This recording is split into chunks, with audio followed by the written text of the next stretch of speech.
and it wants to remain peaceful. It's democratic, profoundly democratic. You should not be afraid of democracy. And I'm paraphrasing Noam Chomsky, another wonderful work in a book. And I'd like to say thanks to my friend, the King of Spain. I'll have a meeting coming up, and hopefully he doesn't tell me to be quiet anymore. And he told me that he won't tell me to be quiet anymore. My friend Juan Carlos, the King of Spain. And I'd like to recommend to you a book by Chomsky entitled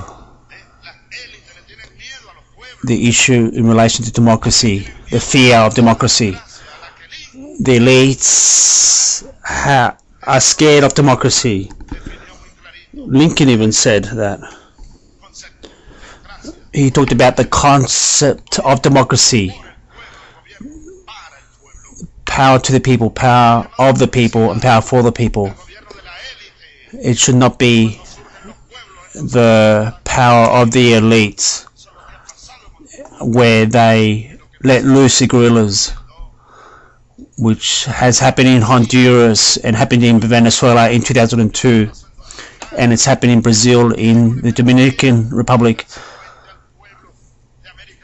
Why did you not allow the people of Latin America to decide their own destiny in the century, in the 20th century? But the 21st century will be our century. It will be the century of Latin America. No one will be able to stop that.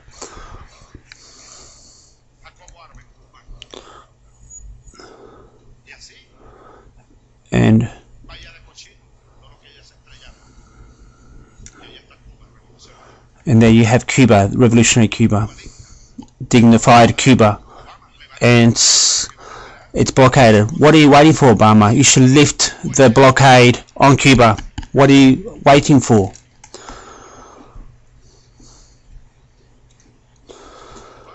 Obama, he said yesterday, I have it here written down. He said yesterday, and I noted down some of his words.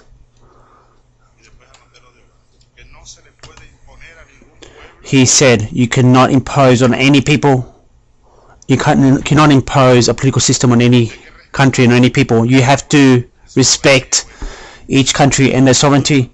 Well, Obama, what are you waiting for to stop the blockade, this savage blockade against Cuba? Is someone against that? Is this something which we are talking about figuratively? There are many countries, many businesses around the world which do want to do trade with Cuba and talk to Cuban ministers. Fidel Castro only just recently denounced, and he talked about a enterprise who fabricates medicine, and he has talked about how this business has made some exchange with Cuban and Venezuelan businesses, and these countries are trying to provide free healthcare to the people. A whole range of different technological things are being given to the poor. In Venezuela we have 30,000 Cuban doctors, for example, and also a free healthcare system. There is a business, Philips Enterprise. We were trying to reach an agreement, but they have not been able to deliver the spare parts to our countries. There is an Obama 1 or Obama 2. Who are you, Obama? Are you one or two? I would like to believe in the one who was here yesterday, but there are many things which are happening which are affecting the lives of millions of people, millions of human beings. In the name of who?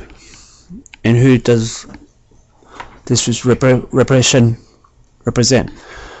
Why does the United States continue this repression? They are afraid of democracy. And that's what's happened in Honduras. They're being scared of the Bolivarian alliance.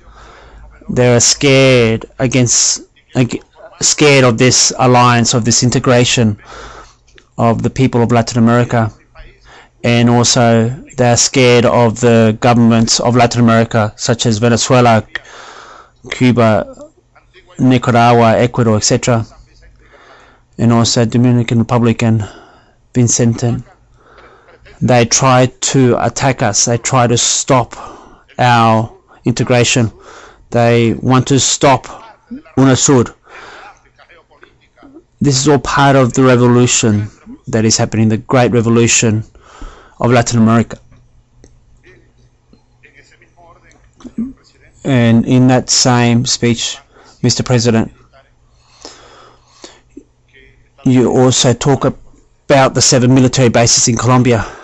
Obama said yesterday, he spoke of 4 pillars. You remember that. Well, let's try to achieve that. Let's take his word. Let's take the word of the President of the United States. No nuclear proliferation.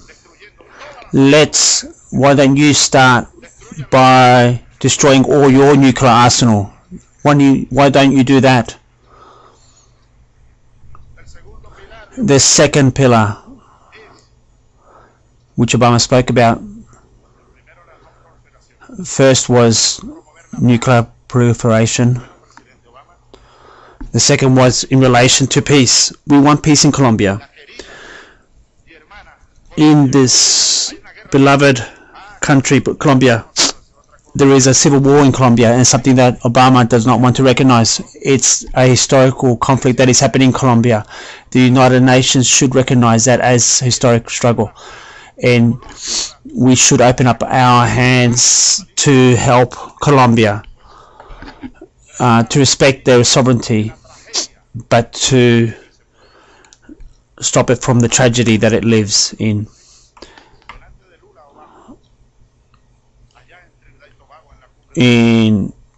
I said to Lula, we want peace in Colombia. If we can achieve peace in Central America, we have seen peace in Guatemala. I was in Guatemala when I was in the military. There was a war. There were thousands which were disappeared, that were killed, and also in Nicaragua. But there in Nicaragua now we have Ortega back in the government because the Sandinistas have brought him back to power.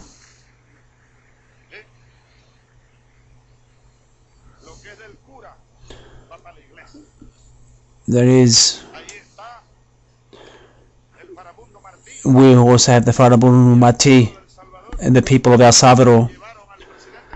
They took and brought fullness to the presidency of that republic. If we can achieve peace there, if we can achieve peace in Central America, why can't we achieve peace in Colombia? And there's something that I want in my life. I'm Venezuelan, but I consider myself also Colombian.